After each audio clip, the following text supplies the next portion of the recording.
ექსპერტი რამაზ საყვარელიძე მთავრობის ერთვიან მუშაობას აფასებს, როგორც ის აცხადებს, ახალი ხელისუფლებისთვის ამოცანების დასმა უფრო სწრაფად მოხდა, ვიდრე ამისთვის იყვნენ მზად.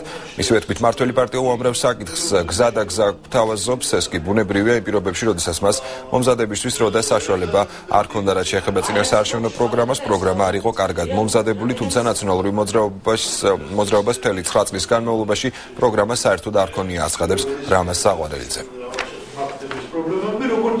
მან მომზადება დაიწყო დანიშვნის მერე. ბევრ საკითხებში გამოჩნდა ეგ საკადრო პოლიტიკაშიც, სტრატეგიულ საკითხებშიც. ივანიშვილის ბოლო ინტერვიუ სწორედ ამიტომ აღმოჩნდა ხელვის საგანი, როგორ გვინახევრებენ თუ გვიმცირებენ თუ ტელევიზიას რა უნდა უყოდა.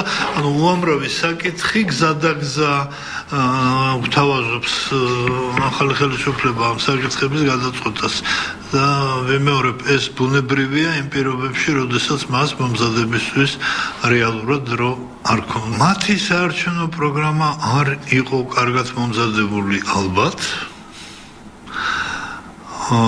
მით უმეტეს, რომ საარჩევნო პროგრამების მომზადების ეტალონს საქართველოში ვერ ვნახულობთ და ნაციონალურმა მოძრაობამ ისე დაამთავრა თავისი 9 წლიანი მოღვაწეობა, რომ პროგრამა საერთოდ არ ქონია.